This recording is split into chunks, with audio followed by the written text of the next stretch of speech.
Hello and welcome to this video. In this video, I would like to help you find out if you should choose a 146 or 149 Montblanc Meisterstuck.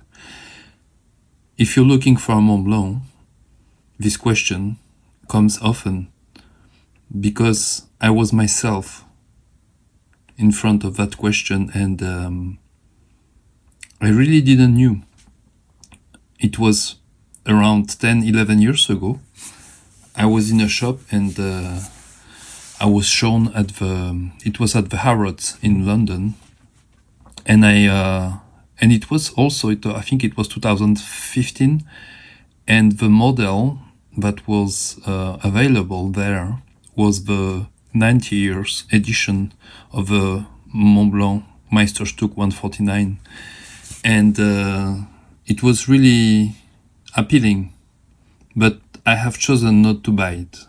Instead, I've bought 146 during a trip, and that 146, of course, I still have it to this day. It's not this one. This is a used one I bought, but my 146.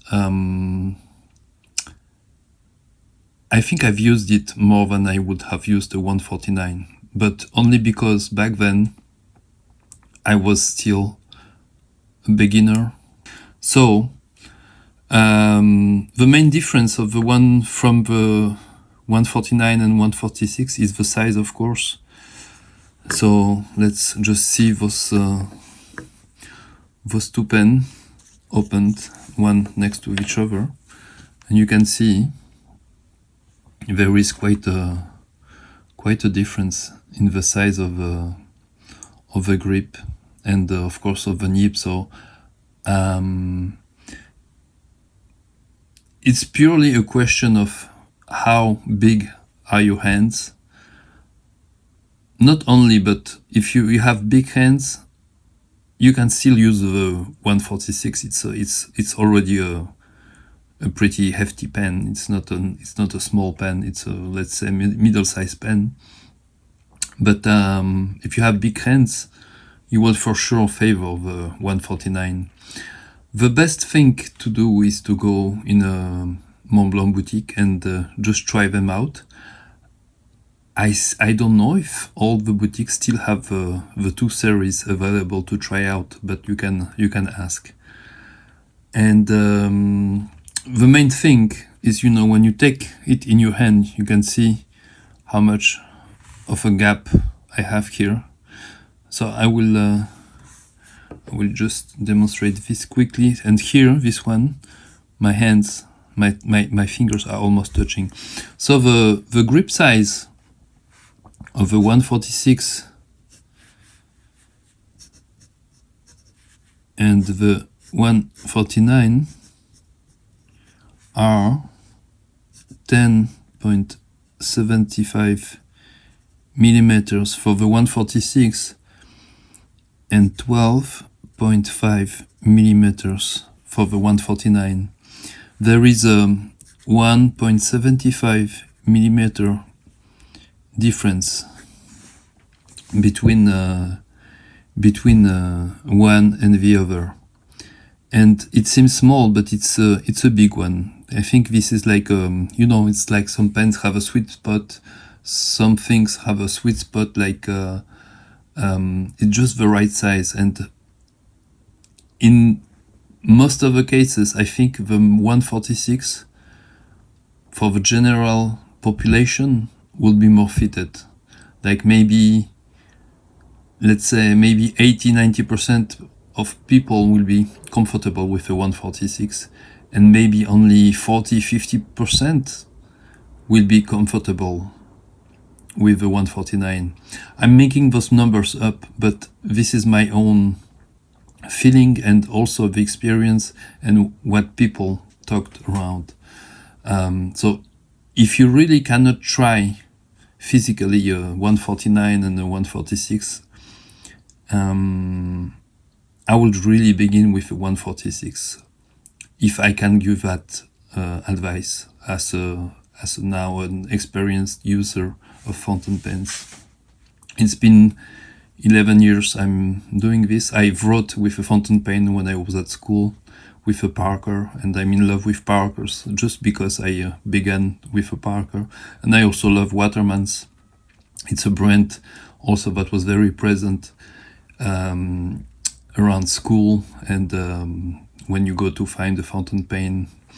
And at school, when I was young, it was mandatory to write with a fountain pen, so that's why also I think I kept the love of the fountain pens.